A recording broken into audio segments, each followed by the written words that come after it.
एक लड़का शादी नहीं कर रहा था, उसकी माँ बोली कि बेटा अब इन हाथों में ताकत नहीं है, झाड़ू नहीं दे पाती हूँ मैं, काम नहीं कर पाती, खाना नहीं बना पाती, कपड़े नहीं धो पाती, तू ब्याह कर ले, बहू आएगी घर में काम करेगी, मुझे आराम मिलेगा।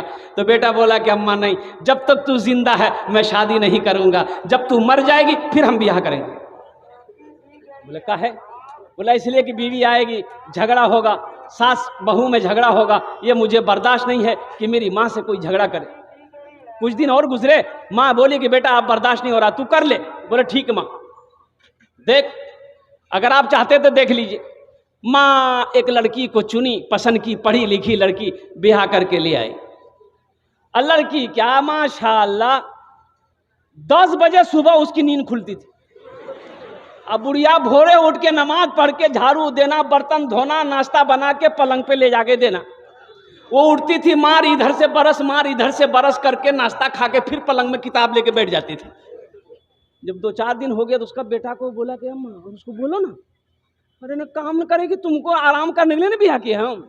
बोले बेटा कैसे बोले, नई नवेली लड़की है, कुछ दिन के बाद करने लगेगी, छोड़ो मत बोलो, दिल दुख जाएगा। जब हफ्ता दिन हो गया बेटा को बर्दाश्त नहीं हुआ, बेटा बोला कि अम्मा एक आइडिया मेरे दिमाग में है, जब आप झाड़ू दीजिएगा ना आपके हाथ से हम झाड़ू छीनेंगे। कि अम्मा झाड़ू हम देंगे, आप नहीं दीजिएगा। जब हमको झाड़ू देते हुए देखेगी ना तो वो उसको अच्छा नहीं लगेगा कि मेरे रहते मेरा शौहर झाड़ू दे, तो बर्दाश्त नहीं, वो खुद ब खुद आके झाड़ू देने लगेगी। और जब आप बर्तन धोइएगा, हम जाएंगे बर्तन धोने के लिए, तो वो हमको बर्तन धोते देखेगी तो उसको परेशानी होगी, वो आके बर्तन धो, जो काम में लग जाएगी ना तो फिर लगी जाएगी। बोला ठीक है।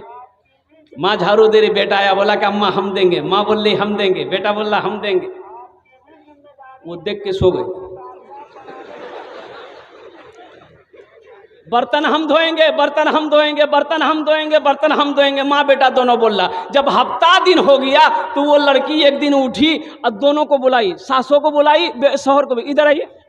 दोनों आया, बोला ये क्या झमेला रोजाना रोजाना का लगा रखे आप? बोला नहीं झाड़ू बर्तन यही सब का है। तो बोलेगा आप लोग बारी बना लीजिए, कौन किस दिन झाड़ू देगा, कौन किस दिन बर्तन धोएगा। हाँ हाँ हाँ हाँ। एक जगह जलसा में तकरीर करके नीचे उतरे, एक नौजवान बोला गया मौलवी साहब रुका। बोला बोलो। बोला अभी आप तकरीर करे कि माँ बाप के कदमों के नीचे जन्नत है। हमने कहा कि हाँ, हुजूर की हदीस है, अल्लाह के नबी इरशाद फरमाते हैं कि माँ के कदमों के नीचे जन्नत है।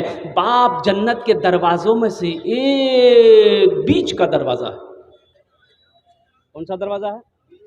हाँ, बाप जन्नत के दरवाजों में से एक बीच का दरवाजा है। तो नौजवान बोला कि बात समझ में आ गई, हमारा सवाल ये है, ठीक है माँ बाप के कदमों के नीचे जन्नत है, लेकिन मेरा पूछना ये है कि सास ससुर के कदम के नीचे कुछ है कि नहीं है? क्या है? समझ गए? हमने कहा कि क्या है, ब्याह कर है कि? बोले नहीं भेलो गए। हम बोले बेटा तुम्हारे पूछने का अंदाज, उसका सवाल का जवाब मेरे पास है। बोला जल्दी बताइए। हम बोले सास ससुर के कदम के नीचे भी है। बोला क्या है जल्दी बताइए। हम बोले थपाची गाड़ी है, वॉशिंग मशीन है, कूलर है, पंखा है, बर्तन है, हड़िया है, लोटा है, थाली है। और क्या मिलेगा? सास ससुर के कदम के नीचे यही नहीं मिलेगा? नौजवानों मांग कर जहेज ना लेना। और सुनो, उलमा फरमाते हैं कि अगर वो अपनी मर्जी से भी दे फिर भी ना लो, फिर भी ना लो।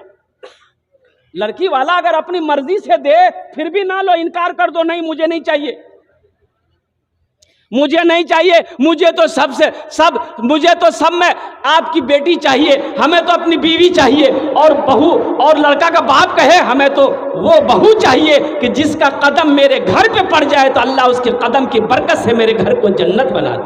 वो माँ बाप बड़े खुश नसीब हैं। तो ठोकर लगी, वो आदमी गिरा तो नीचे देखा कि कोई शय है, कोई शय है। तो उठाकर देखा तो देखा कि खोपड़ी है।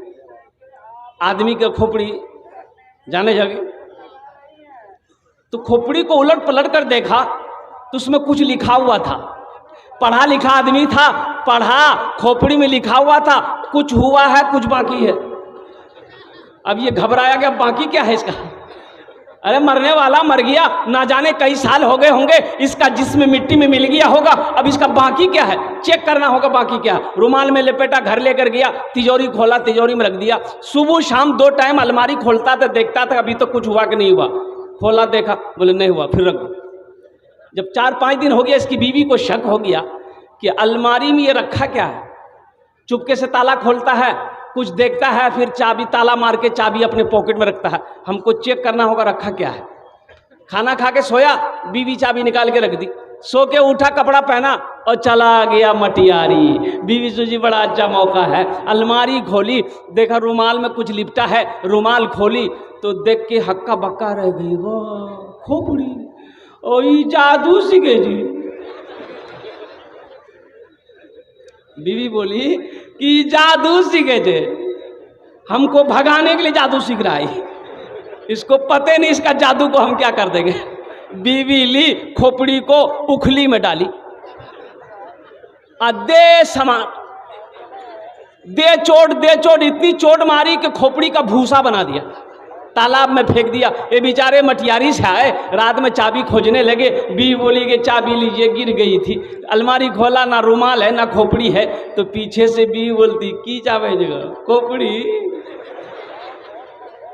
जादू सीख रहे थे। बोले नहीं अल्लाह के बंदी, हम जादू तो नहीं सीख रहे थे, जल्दी बताओ खोपड़ी का क्या किए। तो बीवी बोली हम उसकी वो हालत किए कि वही जानेगा। बोला क्या किए, वही तो जानना है। तो बीवी बोली उखली में दे के दे समार, इतनी चोट मारे, भूसा बना के तालाब में फेंक दिए। उसका शोहर बोला बस करो, बात समझ में आ गई, यही उसका बाकी था। बेकार जिंदगी को तू अपनी सवार ले, बेकार जिंदगी को तू अपनी सवार ले, तौबा का दर खुला है खुदा को पुकार ले, तौबा का दर खुला है खुदा को पुकार ले, खुदा को पुकार ले। मुअज़्ज़ज़ सामीन इकराम, हाफिज़ कुरान का बड़ा ऊंचा मकाम होता है। जिसका बेटा हाफिज़ कुरान हो गया उसके बाप का क्या कहना। मैं सलाम करता हूं उनके बाप को, और जिन बच्चों के वालिदैन यहाँ पर आए हैं, जिनके वालिद यहाँ पर आए हैं, गार्जियन यहाँ पर आए हैं, मैं उनसे गुजारिश करूँगा कि वो अगर उनको जहमत ना हो तो थोड़ी सी क्या कहते हैं कि आगे वो आकर बैठें, इसलिए कि उनसे भी कुछ काम लेना। जिनका बेटा हाफिज़ कुरान बन गया, कुर्बान जाइए। आज लोग स्कूलों में अपने बच्चों को पढ़ाने के लिए जी जान मेहनत कर रहे हैं कि मेरा भी बेटा, अरे मदरसा में पढ़ के क्या होगा। बेटा लंगड़ा पैदा हुआ, बेटा ज़हीन पैदा हुआ, वो बच्चा जो मोबाइल देखकर गाना गा रहा है, अभी 4 साल का बच्चा है, मोबाइल देख करके जैसे जैसे मोबाइल में कमर हिला रहा है, बच्चा भी कमर हिला रहा है। तो माँ बोली अपने शोहर को कि देखे जब मुन्ना कितना चालाक चुके। बोला फॉरवर्ड है, ते एकदम फॉरवर्ड होगा, ये जो देखता है नकल कर लेता है। तो उसका दोस्त बोला कि फॉरवर्ड होगा, इसको प्रोफेसर बना दो। दूसरा बेटा पैदा हुआ, वो भी फॉरवर्ड, बोले इसको ऐसा करो वकील बना दो। और तीसरा बेटा पैदा हुआ, ये कहाँ का काना, ये एक पैर का लंगड़ा, जहाँ बैठा दे वहीं बैठा रह जाए, नाक से नेटा चूरा, मक्खी पड़ रही है। तो बाप बोला कि मेरा नाम डुबा देगा, पता नहीं क्या करेगा। तो उसका दोस्त बोला काहे नाम डुबाएगा, कुछ तो करेगा, मदरसा में भर्ती कर दो, मौलवी साहब बना दो। लंगड़े मौलवी साहब रहते ही। अब जरा ईमानदारी से बचाइएगा। वक्त गुजरता रहा, बाप का इंतकाल हो गया, एक बेटा प्रोफेसर बन गया, एक बेटा वकील बन गया, और वो लंगड़ा बेटा हाफिज़ कुरान बन गया। बाप का इंतकाल हो गया, सारे लोग जमा हो गए। तो जनाजे की नमाज कौन पढ़ाएगा, वकील साहब पढ़ाएंगे कि प्रोफेसर साहब पढ़ाएंगे? के पढ़े थे बोलो नहीं। वकील साहब से किसी ने कहा कि वकील साहब जनाजा पढ़ाइए। नो नो नो नो, बोले काहे नो, 5,000 रुपया 10,000 रुपया महीना देकर बाप इंग्लिश मीडियम स्कूल में पढ़ाया है, अब बाप मरा है, जनाजा नहीं पढ़ाएगा। बोले ये मेरा काम नहीं है। तो चलिए वकील साहब आप बढ़िए, बहुत अंग्रेजी झाड़ते हैं आप। बोले नहीं हमरो काम नहीं जगह।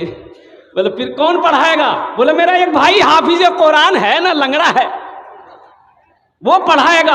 हजारों के मजमे को चीरता हुआ वही नाकारा बेटा, वही बेकार बेटा जिसको बेकार समझा गया था, मदरसे में डाल दिया गया था, वही बच्चा हजारों के मजमे को चीरता हुआ आगे बढ़ता है, बाप के जनाजे की नमाज पढ़ाता है। अब बताओ बेटा कौन काम आया? अरे कौन बेटा काम आया बोलो? हम अंग्रेजी के खिलाफ नहीं है, अल्हम्दुलिल्लाह हमारा बच्चा इंजीनियर भी बने, डॉक्टर भी बने, प्रोफेसर भी बने, मास्टर भी बने, अल्हम्दुलिल्लाह मेरी दुआ है।